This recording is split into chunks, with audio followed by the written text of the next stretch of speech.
ஜெஃப்னா கலரி சொந்தங்களுக்கு இனிய காலை வணக்கம். இலங்கையில் நாளாந்த பலியாகும் பத்திரிகைகளின் முக்கிய செய்திகளை பற்றி பேப்பர் டைம் நிகழ்ச்சி ஊடாக பார்த்து வருகின்றோம். அந்த வகையில் 8ஆம் தேதி மே மாதம் 2024ஆம் ஆண்டு வெளியான பத்திரிகைகளின் முக்கிய செய்திகளை பற்றி பார்க்கலாம். முதலில் உதயன் பத்திரிகையில் அமைந்துள்ள முக்கிய செய்திகளாக, அரசமைப்பின் பிரகாரம் ஜனாதிபதி தேர்தலே இவ்வருடம் நடக்கும், வேறெந்த தேர்தலுக்கும் இடமில்லை, ஆளும் கட்சி கொரோடா பிரசன்ன ரணதுங்க திட்டவட்டம். அரசமைப்பின் பிரகாரம் ஜனாதிபதி தேர்தலை தவிர வேறு எந்த தேர்தலும் இவ்வருடம் நடைபெறாது என ஆளுங்கட்சியின் பிரதம கொரோடாவும் அமைச்சருமான பிரசன்ன ரணதுங்க தெரிவித்தார். நாடாளுமன்றம் நேற்று முற்பகல் பிரதி சபாநாயகர் தலைமையில் கூடியது. இதன்போது நாடாளுமன்ற உறுப்பினர் தயாசிறி ஜெயசேகர, உள்ளூராட்சி மன்ற தேர்தல் கால வரையறையின்றி ஒத்திவைக்கப்பட்டுள்ளது, அதற்கு பணம் கொடுக்க முடியாது என்று அரசு சொல்கிறது. ஆனால் அரசு பரவலாக்கப்பட்ட நிதியின் கீழ் கடந்த வருடம் டிசம்பர் மாதம் 29ஆம் தேதி ஒரு சுற்றறிக்கையை வெளியிட்டுள்ளது. அதன் பிரிவு 8.3 படி இந்த அபிவிருத்தி திட்டங்களை ஜூலை 31க்குள் முடிக்குமாறு கேட்டுக்கொள்ளப்பட்டுள்ளது. ஒரு வருட வேலையை 7 மாதங்களில் முடிக்குமாறு கூறப்பட்டுள்ளது. இது ஜனாதிபதி தேர்தலை இலக்காக கொண்ட வேலை திட்டம் என்பது தெளிவாகின்றது. எதிர்க்கட்சி எம்பிக்கள் அதிகார பரவலாக்கம் செய்யப்பட்ட நிதியிலிருந்து யாருக்கும் பணம் கொடுப்பதில்லை.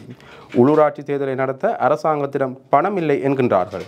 பிரதமரே, இந்த முற்றிலும் தவறான செயல்முறையை நிறுத்துமாறு கேட்டுக்கொள்கின்றேன். தயவு செய்து உள்ளூராட்சி மன்ற தேர்தலை நடத்துங்கள் என்றார். இதற்கு பதிலளித்த அமைச்சர் பிரசன்ன ரணதுங்க, அவர் என்ன நிதியை பற்றி பேசுகின்றார் என்று எனக்கு தெரியவில்லை. அபிவிருத்தி பணிகளையா நீங்கள் நிறுத்தச் சொல்கின்றீர்கள்? உள்ளூராட்சி சபை தேர்தல் மாத்திரமன்றி மாகாண சபை தேர்தலும் பிற்போடப்பட்டுள்ளது. ஆனால் அரசமைப்பின் பிரகாரமே ஜனாதிபதி தேர்தல் நடத்தப்படுவதாக ஜனாதிபதி தெரிவித்துள்ளார். அந்த பணி ஜனநாயக முறையில் செய்யப்படுகின்றது. அபிவிருத்தி நடவடிக்கைகளுக்காக எம்பிக்களுக்கான எந்த ஒதுக்கீட்டையும் அரசு ஒதுக்கவில்லை என்றார் என்றவாறாக அந்த செய்தி காணப்படுகின்றது. முதற் பக்கத்தில் அமைந்துள்ள மற்றொரு முக்கிய செய்தியாக, முதலில் பொது தேர்தலா நிராகரித்தார் ரணில், மொட்டு கட்சிக்கு ஏமாற்றம். நாடாளுமன்றத்தை மே 15ஆம் தேதிக்கு முன்னர் கலைத்து பொதுத் தேர்தலுக்கு செல்லுமாறு பொதுஜன பெரமுன விடுத்த கோரிக்கையை ஜனாதிபதி ரணில் விக்ரமசிங்கே நிராகரித்துள்ளார். ஜனாதிபதி ரணில் விக்ரமசிங்கவுக்கும் பொதுஜன பெரமுனவின் ஸ்தாபகர் பசில் ராஜபக்சவுக்கும் இடையிலான சந்திப்பொன்று கடந்த சனிக்கிழமை நடைபெற்றது. இதன்போது மேற்படி யோசனை முன்வைக்கப்பட்டுள்ளது என தெரிய வருகின்றது. எனினும் அரசமைப்பின் பிரகாரம் முதலில் ஜனாதிபதி தேர்தலை நடத்தும் முடிவிலேயே ரணில் உறுதியாக இருக்கின்றார் என்று கூறப்படுகின்றது என்றவாறாக இந்த செய்தி காணப்படுகின்றது. முதற் பக்கத்தில் அமைந்துள்ள மற்றொரு முக்கிய செய்தியாக, உள்ளக பயிற்சிக்காக நடவடிக்கைகள் தேவை. உள்ளக பயிற்சியை வழங்குவதற்கு உடன் நடவடிக்கைகளை எடுக்குமாறு கோரி யாழ்ப்பாண பல்கலைக்கழகத்திலிருந்து வெளியேறிய சித்த மருத்துவ மாணவர்கள் வலியுறுத்தியுள்ளனர். இது தொடர்பில் நேற்று முன்தினம் நடைபெற்ற ஊடக சந்திப்பில் மாணவர்கள் மேலும் தெரிவித்ததாவது, யாழ்ப்பாண பல்கலைக்கழக சித்த மருத்துவ பீடத்தின் மாணவர்களாகிய நாம் சித்த மருத்துவ பீடத்தில் 2023ஆம் ஆண்டின் பிற்பகுதியில் எமது கற்கையை பூர்த்தி செய்திருந்தோம். 5 வருடங்கள் பல்கலைக்கழக கல்வியாகவும் கட்டாய உள்ளக பயிற்சி 1 வருடமாகவும் இந்த கற்கை நெறி வடிவமைக்கப்பட்டுள்ளது. நாங்கள் எங்களின் பல்கலைக்கழக கல்வியை நிறைவு செய்துள்ள போதிலும் கடந்த 2 வருடங்களாக உள்ளக பயிற்சிக்காக காத்திருக்கின்றோம். யாழ்ப்பாண பல்கலைக்கழக மாணவர்கள் மட்டுமல்லாமல் கிழக்கு பல்கலைக்கழகம், கொழும்பு பல்கலைக்கழகம், கம்பகா பல்கலைக்கழகம் என ஒட்டுமொத்தமாக 360 மாணவர்கள் இந்த உள்ளக பயிற்சிக்காக காத்திருக்கின்றனர். ஆனால் மாணவர்களுக்கு தொடர்ச்சியாக அநீதியே இழைக்கப்பட்டுள்ளது. அனைத்து மாணவர்களுக்கும் உள்ளக பயிற்சி வழங்கப்பட வேண்டும் என்பதே பல்கலைக்கழக மானியங்கள் ஆணைக்குழுவின் நியதியாக இருந்த போதிலும் திறமைச்சித்தி அடிப்படையில் 60 மாணவர்களுக்கு மட்டுமே தற்போது இந்த பயிற்சி வழங்கப்படுகின்றது. எனினும் ஏனைய மாணவர்கள் என்ன செய்வது? நாட்டின் முதுகெலும்பாக திகழ்கின்ற சுதேச மருத்துவத்தை பாதுகாக்கும் விதமாகவும் வளப்படுத்தும் விதமாகவும் துறைசார் அதிகாரிகள் உரிய நடவடிக்கைகளை மேற்கொள்ள வேண்டும் என்றனர் என்றவாறாக அந்த செய்தி காணப்படுகின்றது. முதற் பக்கத்தில் அமைந்துள்ள மற்றொரு முக்கிய செய்தியாக, இளையவர்கள் சிந்திக்கும்படியாகவே நினைவேந்தல் இடம்பெற வேண்டும், நாடாளுமன்ற முன்னாள் உறுப்பினர் சரவணபவன் தெரிவிப்பு.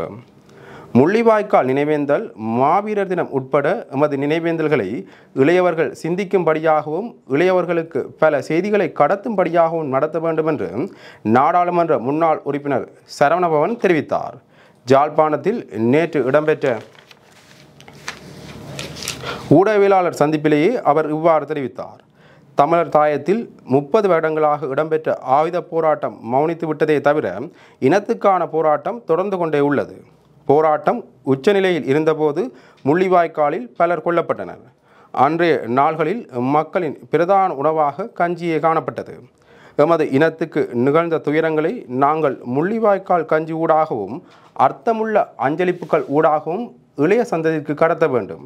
இவ்வாறானதொரு நோக்கத்தில் இலங்கை தமிழரசுக் கட்சியின் வட்டுக்கோட்டை தொகுதியின் ஏற்பாட்டில் எதிர்வரும் 12ஆம் தேதி காலை 9 மணிக்கு தமிழராட்சி படுகொலை நினைவு தூவிக்கு அருகில் முள்ளிவாய்க்கால் கஞ்சி பரிமாறப்பட உள்ளது. அதனைத் தொடர்ந்து வடமராட்சி, தென்மராட்சி, வலிகாமம், தீவகம் என ஏனைய இடங்களிலும் தமிழரசுக் கட்சியால் முள்ளிவாய்க்கால் கஞ்சி வழங்கப்படும் என்றவாறாக இந்த செய்தி காணப்படுகின்றது.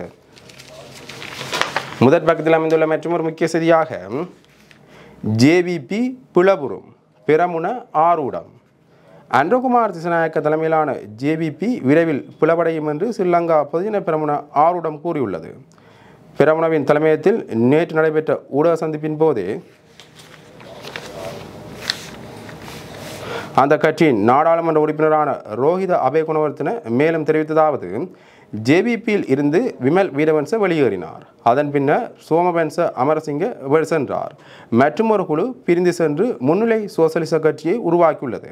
விரைவில் ஜேவிபிக்குள் மேலும் பிளவுகள் ஏற்படும் என்றவாறாக அந்த செய்தி காணப்படுகின்றது.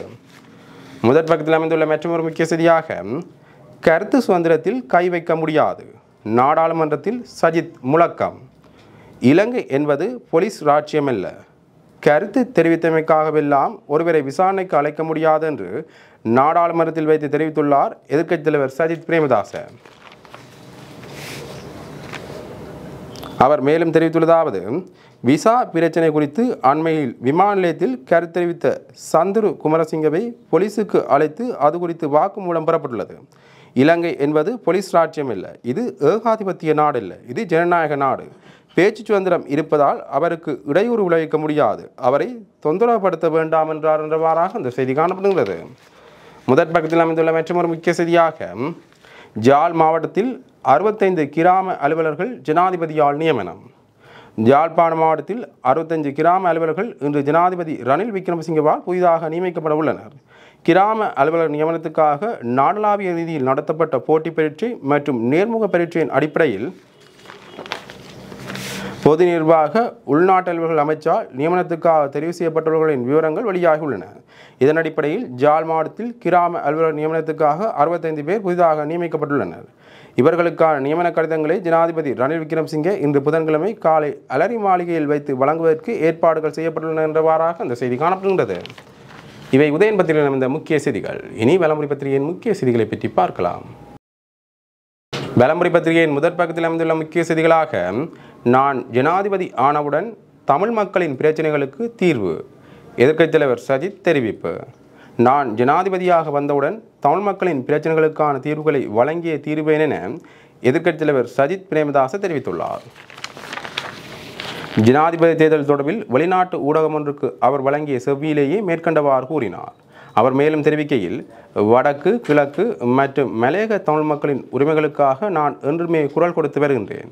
நான் ஜனாதிபதியாக வந்தவுடன் அவர்களுக்கான உரிமைகளை, அவர்கள் எதிர்நோக்கும் பிரச்சனைகளுக்கான தீர்வுகளை வழங்கியே தீர்வேன். இன மத பேதமின்றி அனைத்து மக்களுக்காகவும் என் சேவை தொடரும் என்றவாறாக அந்த செய்தி காணப்படுகின்றது. முதற் பக்கத்தில் அமைந்துள்ள மற்றொரு முக்கிய செய்தியாக வித்தியா கொலை வழக்கு நீதியரசர் குழுவிலிருந்து ஒருவர் விலகல். புங்குடுதீவைச் சேர்ந்த மாணவி வித்தியா கொலை வழக்கில் மரண தண்டனை விதிக்கப்பட்டுள்ள சுவிஸ்குமார் உள்ளிட்ட 5 பேர் தாக்கல் செய்த மேன்முறையீட்டு மனுவை விசாரிப்பதற்காக நியமிக்கப்பட்ட 5 அடங்கிய நீதியரசர்கள் குழுவிலிருந்து ஒருவர் விலகியுள்ளார். அதன்படி குறித்த 5 அடங்கிய நீதியரசர்கள் குழுவின் தலைவராக நியமிக்கப்பட்ட நீதிபதி எஸ் துரைராஜா நேற்று முன்தினம் அந்த குழுவிலிருந்து விலகியுள்ளதாக தெரிவிக்கப்பட்டுள்ளது என்றவாறாக அந்த செய்தி காணப்படுகின்றது. முதற் பக்கத்தில் அமைந்துள்ள மற்றொரு முக்கிய செய்தியாக தமிழ் கைதிகளை சந்தித்த ஸ்ரீதரன் கஜேந்திரன் எம்பி. கடந்த பிப்ரவரி மாதம் பயங்கரவாத விசாரணை பிரிவினரால் விசாரணைக்கு அழைக்கப்பட்டு கொழும்பில் வைத்து கைது செய்யப்பட்ட முன்னாள் போராளியும் போராளிகள் நலன்புரி சங்கத்தின் வவுனியா மாவட்ட தலைவருமான செல்வநாயகம் ஆனந்தவர்ணன் மற்றும் கடந்த 1 வருடத்திற்கு மேலாக நீதிமன்றத்தில் முற்படுத்தப்படாமல் அடைத்து வைக்கப்பட்டிருக்கும் மூதூரைச் சேர்ந்த எஸ் சுதாகரன் ஆகிய இருவரையும் பாராளுமன்ற உறுப்பினர்களான செல்வராசா கஜேந்திரன் மற்றும் சிவஞானம் ஸ்ரீதரன் ஆகியோர் நேற்று கொழும்பு விளக்கமறியல் சிறைச்சாலைக்கு சென்று பார்வையிட்டுள்ளனர். இதன்போது தனது விடுதலையை வலியுறுத்தி கடந்த 2 நாட்களாக உணவு தவிர்ப்பு போராட்டத்தில் ஈடுபட்டுள்ள ஆனந்தவண்ணன் தனது விடுதலைக்கு அழுத்தம் கொடுக்குமாறு கோரியதாக பாராளுமன்ற உறுப்பினர்கள் தெரிவித்துள்ளனர். அதேபோன்று மூதூரைச் சேர்ந்த சுதாகரன் என்பவரும் இந்தியாவிலிருந்து திரும்பும்போது கைது செய்யப்பட்டு கடந்த 1 வருடத்திற்கு மேலாக தடுத்து வைக்கப்பட்டிருப்பதாகவும் தனது விடுதலைக்காக நடவடிக்கை எடுக்குமாறும் கோரியுள்ளார் என்றவாறாக அந்த செய்தி காணப்படுகின்றது. முதற் பக்கத்தில் அமைந்துள்ள மற்றொரு முக்கிய செய்தியாக தெல்லிப்பளையில் இராணுவத்தால் விடுவிக்கப்பட்ட காணிக்குள் மக்கள் பிரவேசிக்க பாதை அனுமதி. தெல்லிப்பளை ஒட்டகபுலத்தில் இராணுவத்தால் விடுவிக்கப்பட்ட காணிகளுக்குள் பொதுமக்கள் பிரவேசிப்பதற்கான பாதை அனுமதி பெற்றுக் கொடுக்கப்பட்டது. ஜாழ்ப்பாணம் தெல்லிப்பளை ஒட்டகபுலத்தில் அண்மையில் விடுவிக்கப்பட்ட 234.8 ஏக்கர் காணிக்குள் பொதுமக்கள் பிரவேசிப்பதற்கான பாதைகளை திறக்குமாறும் இணைந்த வீதிகளை பயன்படுத்த அனுமதிக்குமாறும் வடமாகாண ஆளுநர் PSM சார்ல்ஸ் அவர்கள் பாதுகாப்பு பிரிவினரிடம் நேற்று தெரிவித்தார். ஒட்டகப்புலம் பகுதிக்கு நேற்று விஜயம் செய்த ஆளுநர் விடுவிக்கப்பட்ட காணிகளை பார்வையிட்டதுடன் காணி உரிமையாளர்களுடனும் கலந்துரையாடினார். ஜாழ் மாவட்ட மேலதிக அரசாங்க அதிபர் மற்றும் மேலதிக மாவட்ட செயலாளர் ஆகியோரும் இந்த சந்திப்பில் கலந்து கொண்டனர். அதற்கமைய பொன்னாலை பருத்துறை கடற்கரை வீதியில் கண்ணகியம்மன் கோயில் சந்தையிலிருந்து நாகதம்பிரான் கோவில் வீதி ஊடாக விடுவிக்கப்பட்ட காணிக்குள் பிரவேசிக்க முடியும். அத்துடன் வீரப்பளை வீதியில் பலாலி வீதி நோக்கி 100 மீட்டர் தூரத்திற்குள்ளும் வீரப்பளை சந்தியில் தெற்கு நோக்கி தம்பாலை வீதி ஊடாகவும் விடுவிக்கப்பட்ட காணிக்குள் பிரவேசிக்க முடியும் என்று குறிப்பிடப்பட்டுள்ளது என்றவாறாக அந்த செய்தி காணப்படுகின்றது. முதற் பக்கத்தில் அமைந்துள்ள மற்றொரு முக்கிய செய்தியாக ஜாலில் இராணுவத்தினரை கிண்டலடித்து காணொளி, இளைஞனின் செயலால் சர்ச்சை. ஜாலில் இளைஞர் ஒருவர் இராணுவ உயர் பாதுகாப்பு வலயமாக இருந்து பகுதியளவில் விடுவிக்கப்பட்ட பகுதிக்குள் நுழைந்து கடமையில் நின்ற இராணுவத்தினரை காணொலி எடுத்து கிண்டலடித்து சமூக வலைத்தளத்தில் பதிவேற்றமே சர்ச்சையை ஏற்படுத்தியுள்ளது. குறித்த இளைஞன் பலாலி வடக்கு பகுதியில் அண்மையில் விடுவிக்கப்பட்ட பகுதிக்குள் நுழைந்து இராணுவ முகாமில் கடமையில் நின்ற இராணுவ வீரரை காணொலி எடுத்து கிண்டலடித்துள்ளார். இவ்வாறு கடமையில் இருக்கும் ஒரு இராணுவத்தினரை காணொலி எடுத்து நக்கலடித்து அதனை சமூக ஊடகத்தில் பகிர்ந்தமை தொடர்பில் பலரும் தமது விமர்சனங்களை தெரிவித்து வருகின்றனர் என்றவாறாக அந்த செய்தி காணப்படுகின்றது. இவை விளம்பரி பத்திரிகையில் இந்த முக்கிய செய்திகள். இனி தினக்குரல் பத்திரிகையின் முக்கிய செய்திகளை பற்றி பார்க்கலாம். தினக்குரல் பத்திரிகையின் முதற் பக்கத்தில் அமைந்துள்ள முக்கிய செய்திகளாக யுத்த அத்துமீறல் குற்றச்சாட்டுக்களை மூடிமறைத்து ஜெனீவாவை ஏமாற்றும் உங்கள் திட்டத்தை உலகுக்கு கூறுவோம். உள்ளூர் பொறிமுறையில் ஒருபோதும் நீதி கிடைக்காது. ரோம் சட்டத்திற்கு அரசு இணங்க வேண்டும். சுமந்திரன் தெரிவிப்பு. யுத்த அத்துமீறல் குற்றச்சாட்டுகளுக்கு உள்ளக பொறிமுறை மூலமாக சரியான நீதி கிடைக்காது என்பதற்கு யுத்தம் முடிவடைந்த இந்த 15 வருட காலமாக எதுவுமே நடக்காமல் இருப்பதே சான்றாக உள்ளது. இது தொடர்பில் நாங்கள் உலகத்திற்கு வெளிச்சம் போட்டு காட்டுவோம் என்று இலங்கை தமிழரசுக் கட்சியின் ஜாழ் மாவட்ட எம்பியும் ஜனாதிபதி சட்டத்தரணியுமான MA சுமந்திரன் தெரிவித்தார்.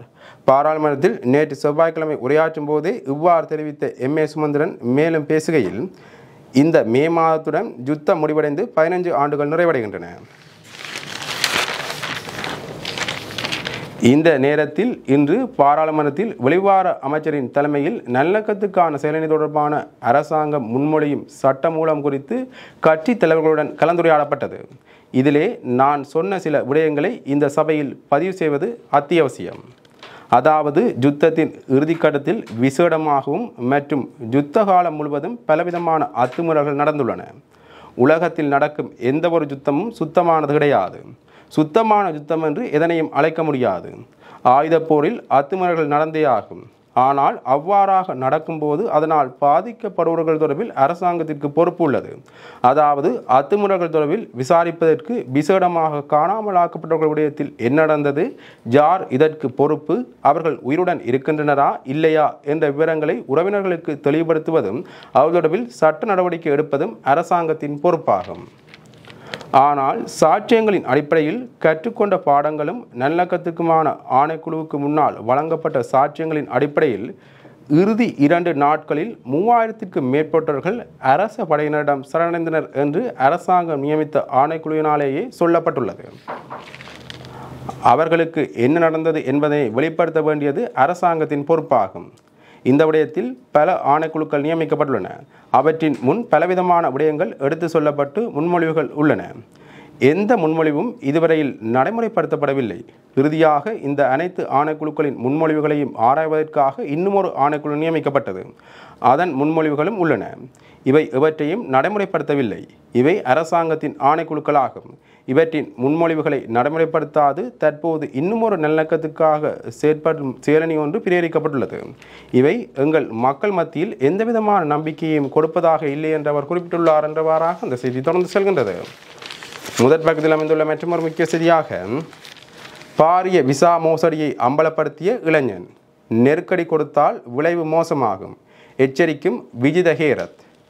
விசா விநியோகத்தில் இடம்பெறவிருந்த பாரிய மோசடியை தனி ஒருவனாக இளைஞர் ஒருவர் அம்பலப்படுத்தியுள்ளார். எனவே தவறுகளை அரசு திருத்திக் கொள்ள வேண்டும். அதனை விடுத்து அந்த இளைஞனுக்கு நெருக்கடிகளை ஏற்படுத்தினால் அரசு மீண்டும் பாரிய நெருக்கடிக்குள் முகம் கொடுக்க நேரிடும். அரசுக்கு எதிராக மீண்டும் சட்டத்தரணிகளும் மக்களும் ஒன்றிணைவார்கள் என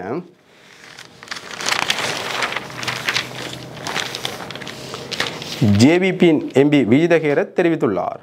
பாராளுமன்றத்தில் நேற்று செவ்வாய்க்கிழமை இடம்பெற்ற பிரிவிடல் சட்டம் மூலம் மற்றும் வங்கிகளால் வழங்கப்பட்ட கடன்கள் அறவிடல் திருத்த சட்டம் மூலம் என்பன மீதான விவாதத்தில் உரையாற்றும் போதே இந்த எச்சரிக்கையை விடுத்த அவர் மேலும் பேசுகையில், வெளிநாட்டவர்களுக்கான விசா விநியோகத்தில் இடம்பெறவிருந்த பாரிய மோசடியை இளைஞர் ஒருவர் தனி ஒருவனாக வெளிப்படுத்தியுள்ளார். அரசமைப்பினால் வழங்கப்பட்டுள்ள பேச்சுரிமையை அந்த இளைஞன் பயன்படுத்தியுள்ளார். இந்த இளைஞர் குறிப்பிட்ட விடயங்கள் சமூக வலைத்தளங்களில் வெளியாகி அது தொடர்பில் மக்கள் அவதானம் செலுத்திய பின்னரே அமைச்சரவை பழைய முறையில் விசாவை விநியோகிக்க தீர்மானித்தது. எனவே அரசாங்கம் தவறுகளை திரித்துக் கொள்ள வேண்டும். அதனை விடுத்து அந்த இளைஞருக்கு நெருக்கடிகளை ஏற்படுத்தும் வகையில் செயற்பட்டால் சட்டத்தரணிகளும் நாட்டு மக்களும் அந்த இளைஞனுக்கு சார்பாக செயற்படுவார்கள். அரசுக்கு எதிராக மீண்டும் ஒன்றிணைவார்கள். அரசு மீண்டும் பாரிய நெருக்கடிகளுக்கு முகம் கொடுக்க நேரிடும். கடந்த கால நிகழ்வுகளை அரசு நினைவில் வைத்துக் கொள்ள வேண்டும் என்றவாறாக அந்த செய்தி காணப்படுகின்றது. முதற் பக்கத்தில் அமைந்துள்ள மற்றொரு முக்கிய செய்தியாக, மொட்டின் வேட்பாளர் தெரிவுக்கு நாள் இருக்கிறது, மஹிந்த நல்ல தீர்மானம் எடுப்பார். ஸ்ரீலங்கா பொதுஜன பெரமுனவின் ஜனாதிபதி வேட்பாளரை நியமிப்பதற்கு இன்னும் கால அவகாசம் உள்ளது. வேட்பாளர் தொடர்பில் முன்னாள் ஜனாதிபதி மஹிந்த ராஜபக்ச நல்ல தீர்மானம் எடுப்பார் என அரசு தரப்பின் பிரதம கொறடாவும் நகர அபிவிருத்தி மற்றும் வீடமைப்பு அமைச்சருமான பிரசன்ன ரத்நாயக்க தெரிவித்துள்ளார். ஸ்ரீலங்கா பொதுஜன பெரமுனவின் பாராளுமன்ற குழுவின் விசேட கலந்துரையாடல் நேற்று செவ்வாய்க்கிழமை பத்திரமுள்ள நெலும் மாவட்டத்தில் உள்ள கட்சி அலுவலகத்தில் கட்சியின் ஸ்தாபகரும் முன்னாள் அமைச்சருமான பசில் ராஜபக்ச தலைமையில் நடைபெற்றது. கலந்துரையாடல் முடிந்து வெளியேறும் போது ஊடகவியலாளர் கேட்ட கேள்விகளுக்கு பதிலளிக்கும் போதே அமைச்சர் பிரசன்ன ரத்நாயக்க மேற்கண்டவாறு தெரிவித்தார். ஊடகவியலாளர்கள் எழுப்பிய கேள்விகளுக்கு அமைச்சரின் பதில்கள் வருமாறு.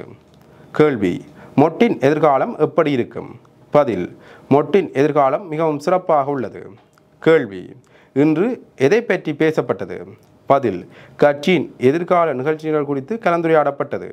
கட்சியினர் அச்சமின்றி வெளியே செல்லும் திட்டத்தை செயற்படுத்தி வருகின்றோம். கேள்வி: மொட்டின் ஜனாதிபதி வேட்பாளர் தெரிவில் இன்னும் தாமதம் ஏன்? பதில்: கோத்தபாய ராஜபக்ச ஜனாதிபதி தேர்தலுக்கு 45 நாட்களே உள்ள நிலையில் வந்தார். எனவே எமக்கு அவகாசம் உள்ளது. சரியான நேரத்தில் கட்சி முடிவெடுக்கும். கேள்வி: முன்னாள் ஜனாதிபதி மஹிந்த ராஜபக்சவா அந்த வேட்பாளரை நியமிப்பது? பதில்: அப்படி இல்லை. கட்சி என்ற முறையில் முடிவெடுக்கப்படும். மஹிந்தவின் தீர்மானங்கள் ஒருபோதும் தவறாக மாட்டாது. இந்த முறையும் நல்ல முடிவு எடுக்கப்படும் என்று நம்புகின்றேன் என்று அவர் குறிப்பிட்டுள்ளார் என்றவாறாக அந்த செய்தி தொடர்ந்து செல்கின்றது. முதற் பக்கத்தில் அமைந்துள்ள மற்றொரு முக்கிய செய்தியாக, கலைந்த உள்ளூராட்சி சபைகளுக்கு தேர்தல் இன்றி ஆட்சியை கைப்பற்ற அரசு திட்டம். தேர்தல் நடத்தப்படாமல் இருக்கும் நிலையில் கலைந்துள்ள உள்ளூராட்சி சபைகளை மீள செயற்படும் வகையில் அரசாங்கம் திட்டங்களை முன்னெடுப்பதாக சுயாதீன எதிரணி பாராளுமன்ற உறுப்பினர் தயாஸ்ரீ ஜெயசேகர தெரிவித்துள்ளார். பாராளுமன்றத்தில் நேற்று செவ்வாய்க்கிழமை விசேட கூட்டை முன்வைத்து உரையாற்றும் போதே அவர் இதனை தெரிவித்துள்ளார். அதன்போது அவர் மேலும் கூறுகையில், அரசாங்கத்தினால் நிதி வழங்க முடியாது என்பதனால் உள்ளூராட்சி தேர்தல் கால வரையறையின்றி ஒத்திவைக்கப்பட்டுள்ளது. இவ்வாறான நிலையில் பன்முகப்படுத்தப்பட்ட வரவு செலவு திட்டத்திற்கு அமைய அபிவிருத்தி வேலை திட்டங்களை ஜூலை 31ஆம் தேதிக்கு முன்னர் நிறைவு செய்யுமாறு சுற்று நிறுவனம் ஒன்று வெளியிடப்பட்டுள்ளது. ஜனாதிபதி தேர்தலை இலக்காக கொண்டே இது செய்யப்படுகின்றது. எதிர்க்கட்சியில் இருப்பவர்களுக்கு பன்முகப்படுத்தப்பட்ட நிதி வழங்கப்படாது. இதேவேளை உள்ளூராட்சி அதிகார எல்லை பிரதேசங்களுக்கு ஆலோசனை குழுக்களை அமைக்கவும் அறிவிக்கப்பட்டுள்ளது. இதன்படி பழைய உள்ளூராட்சி நகர சபைகள் மற்றும் மாநகர சபைகளை தேர்தல் அறிவிக்கப்பட்டுள்ள நிலைமையில் மீண்டும் செயற்பட செய்து அரசாங்கத்தின் உள்ளூராட்சி தலைவர்கள் மற்றும் அரசாங்கத்தை சேர்ந்தவர்கள் ஊடாக வேலை திட்டங்களை முன்னெடுப்பதற்கு இதன் மூலம் திட்டமிடப்படுகின்றது என்றவாறாக இந்த செய்தி தொடர்ந்து செல்கின்றது. இவை தினக்குள் பத்திரிகையில் இந்த முக்கிய செய்திகள். இன்று வெளியான பத்திரிகைகளின் முக்கிய செய்திகளை பற்றி பார்த்தோம். தொடர்ந்தும் பத்திரிகை செய்திகளை அறிந்து கொள்ள பேப்பர் டைம் நிகழ்ச்சியுடன் இணைந்திருங்கள். நன்றி, வணக்கம்.